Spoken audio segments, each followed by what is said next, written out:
खुद से जीतने वालों को मेरा सलाम। पढ़ाई से अक्सर ऊबने वाले कॉलेज स्टूडेंट से हफ्ते में 2 बार अनोखी एक्सरसाइज कराई गई और 6 महीने बाद उनके रिजल्ट्स में आश्चर्यजनक बदलाव देखे गए। इस स्टडी की मदद से हम सीखेंगे कि कैसे हम कठिन काम न केवल मजे से कर सकते हैं बल्कि बेहतर रिजल्ट्स भी प्राप्त कर सकते हैं। एंड्रू हुबरमैन स्टडी के बारे में बताते हैं। कुछ थर्ड ईयर कॉलेज स्टूडेंट्स पर एक स्टडी की गई। अधिकतर स्टूडेंट्स को परेशानी थी कि वो पढ़ाई से जल्दी बोर हो जाते, खुद को पूरे साल मोटिवेट नहीं रख पाते, इसलिए साल के अंत में अच्छा स्कोर नहीं कर पाते। सभी स्टूडेंट्स से बोला गया कि आप हफ्ते के 2 दिन 10 मिनट के लिए अपने रियलिस्टिक आइडियल फ्यूचर के बारे में लिखिए। रियलिस्टिक आइडियल फ्यूचर मतलब आपने जो प्लान बनाया है, अगर उसके मुताबिक सब बढ़िया हुआ तो 6 महीने बाद आपका भविष्य कैसा होगा। आप पढ़ाई के 6 महीने बाद क्या अचीवमेंट हासिल करोगे, इस अचीवमेंट का आपके जीवन पर क्या असर पड़ेगा, और हर चीज को प्रेजेंट टेंस में लिखो। जैसे स्टूडेंट्स ने लिखा कि मैंने इस साल रेगुलर पढ़ाई करके अच्छे मार्क्स पाए, जिससे टीचर्स का सपोर्ट पड़ा, पढ़ाई में पहले से ज्यादा मन लगने लगा तो कोडिंग भी बेहतर हुई, जिससे मेरा कॉन्फिडेंस बढ़ गया और साल के अंत में बड़ी कंपनी में मेरा प्लेसमेंट हो गया। इस तरह हफ्ते में केवल 2 दिन 10-10 मिनट के लिए स्टूडेंट्स ने अपना रियलिस्टिक आइडियल फ्यूचर लिखा। ऐसा वे 6 महीने तक करते रहे। एंड्रू हुबरमैन कहते हैं कि 6 महीने बाद रिसर्च स्टडी खत्म हुई और सेमेस्टर की।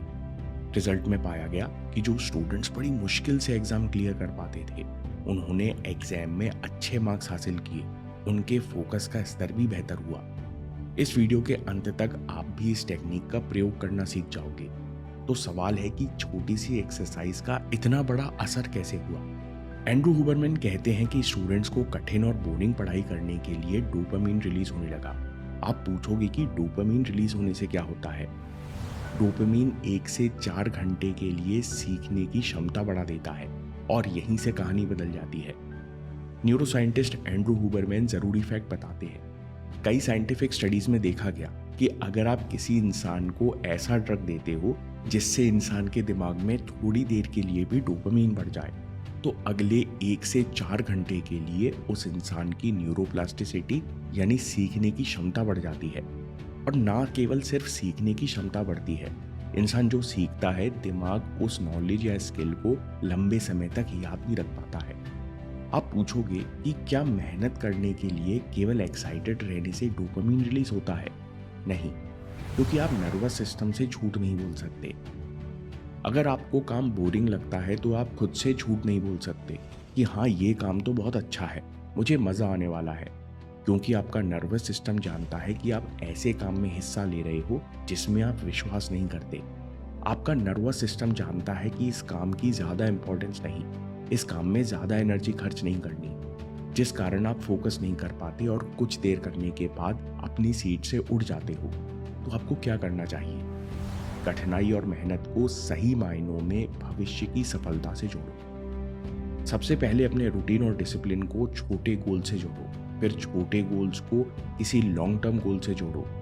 आपको महसूस होना चाहिए कि आप जो कठिन मेहनत कर रहे हो उससे आपको बहुत कुछ सीखने मिल रहा है।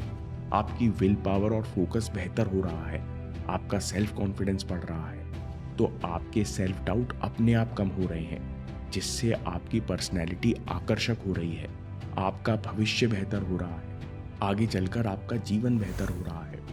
तभी डोपामिन रिवॉर्ड सिस्टम एक्टिवेट होगा और न्यूरोप्लास्टिसिटी बढ़ेगी, आपके सीखने की क्षमता भी बढ़ेगी। मेहनत में मजा लाने के लिए अगली बात जो हमको समझनी चाहिए कि प्रीफ्रंटल कॉर्टेक्स, दिमाग के आगे वाला हिस्सा, रूल सेटिंग मशीन है। आइसक्रीम को देखकर मुंह में पानी आ जाएगा यानी डोपामिन रिलीज होगा, और लौकी को देखकर सर पर पैर रखकर भागने का मन करेगा यानी डोपामिन बिल्कुल रिलीज नहीं होगा। इस तरह से प्रीफ्रंटल कॉर्टेक्स में हर चीज के नियम बने हुए हैं, किस चीज के लिए डोपामिन रिलीज होगा और किस चीज के लिए नहीं। खास बात यह है कि prefrontal cortex rule setting machine तो है, लेकिन ये फ्लेक्सिबल मशीन है, यानी ऐसा बिल्कुल नहीं कि जो काम आपको आज कठिन लगता है वो हमेशा ही दुष्कर लगेगा। अगर आप खुद को याद दिलाओगे कि इस काम को करने से मैं बेहतर हो रहा हूँ और मुझे लॉन्ग टर्म में इसका फायदा होगा, तो प्रीफ्रंटल कॉर्टेक्स इसी बात को नया रूल बना लेगा। कठिन काम के लिए भी डोपामिन रिलीज होगा। एंड्रू हुबरमैन कहते हैं कि ये सिर्फ कहने की बात नहीं है, आप लैब टेस्ट में देख सकते हो। जैसे लोगों को शुरू में फास्टिंग करने में दिक्कत आती थी, लेकिन जैसे जैसे उनको एहसास होता है कि ये हमारे शरीर के लिए अच्छा है, हम दिखने में अच्छे लगेंगे, हम अगले दिन भी एनर्जेटिक रहेंगे, तो फास्टिंग में भूखे पेट सोने के लिए भी लोगों को डोपामीन रिलीज होने लगता है। अब डोपामीन साइकिल की अच्छी बात यह है कि डोपामीन साइकिल अपने आप बढ़ती जाती है, यानी आप दूसरे प्रोडक्टिव और कठिन काम भी करने लगते हो। इस बात को ऐसे समझो, पहले छोटी छोटी सकारात्मक एक्टिविटी से डोपामीन रिलीज होता है। जब आप दूसरा कठिन काम करने की कोशिश करते हो तो डोपामीन एड्रेनलिन में बदल जाता है, और ये एड्रेनलिन ही है जो आपके नर्वस सिस्टम से कहता है चलो उठो और आगे बढ़ो। थोड़ा सा एड्रेनलिन भी आपकी एनर्जी और कॉन्फिडेंस बढ़ाता है। इसलिए कठिन काम को आसानी से करने के लिए आप अपना रूटीन माइक्रो हैबिट से शुरू करो।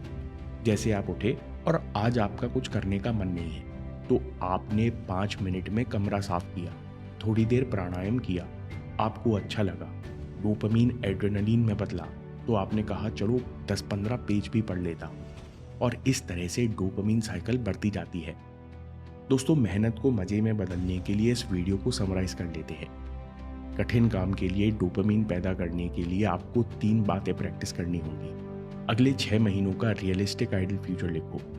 हर दिन लिखो कि आपने 6 महीने बाद बड़ा गोल पूरा कर लिया है, और अब आपको रियलाइज हो रहा है, आप क्लियरली देख सकते हो कि छोटे गोल पूरे करने से कितना फायदा होता है, कैसे इन 6 महीनों में आपका डिसिप्लिन, फोकस, सेल्फ कंट्रोल सब बेहतर हुआ। आप अपनी पर्सनैलिटी में बदलाव महसूस कर रहे हो, जिस कारण आप आगे भी सफलता आकर्षित करते रहोगे। इस छोटी सी मेंटल एक्सरसाइज को हर दिन सोने से पहले करो, और सुबह उठकर डेली गोल्स लिखो और शुरू हो जाओ। दोस्तों, वीडियो को अभी पॉज करो और अभी इस एक्सरसाइज को पूरा करो।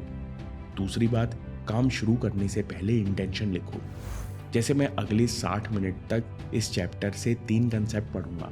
मैं रिलैक्स होकर पूरे फोकस से पढ़ूंगा, जिससे मेरी मेमोरी, एक्यूरेसी और विल पावर इंप्रूव होगी। जब आप इंटेंशन सेट करते हो तो कठिनाई को फायदे से और फायदे को लॉन्ग टर्म गोल से जोड़ते हो। इससे डोपामीन रिलीज होता है। इसलिए पहला स्टेप यानी रियलिस्टिक फ्यूचर लिखना भी जरूरी है। तीसरी बात, माइक्रो हैबिट्स। 5 माइक्रो हैबिट्स चुनिए जो आपके लिए जरूरी हैं और आपके लिए मायने रखती हैं। जैसे सुबह उठकर गर्म पानी पीना, 3 लाइन ग्रेटिट्यूड की लिखना, 5 मिनट स्ट्रेचिंग करना, धूप में जाकर आंख बंद करके 5 गहरी सांस लेना, कमरा या टेबल साफ करना, शांत बैठकर विजुलाइज करना। ऐसा सकारात्मक काम करने से जब डोपामीन साइकिल पूरी होती है तो अगले कठिन काम के लिए वो डोपामीन एड्रेनलिन में भी बदल सकता है, और आप कठिन काम के लिए एनर्जेटिक महसूस करते हो। बस यही 3 चीजें हैं जिन्हें करके आप बोरिंग और कठिन काम को मजे में और सफलता में बदल सकते हो। दोस्तों, क्या आप जानते हो, डर सबकॉन्शियस का रिएक्शन है। जब हम नए भविष्य का विजन बनाते हैं तो हमें कई तरह के डर प्रकट होने लगते हैं, क्योंकि सबकॉन्शियस माइंड बदलना नहीं चाहता। इसलिए हम कंफर्ट जोन में बने रहते हैं। डर को पार करके लक्ष्य पूरा कैसे किया जाता है, इस पर पूरा वीडियो देखिए। आपको सबकॉन्शियस की गहरी समझ और 3 प्रैक्टिकल स्टेप्स मिलेंगे। अभी देखिए या बात के लिए सेव कर लीजिए, क्योंकि आपके समय से कोई वीडियो, कोई ऐप, कोई न्यूज़ कीमती नहीं है। मैं काम के किस्से लाता रहूँगा। हिम्मत, हरकत, होशियारी, हम जीतेंगे।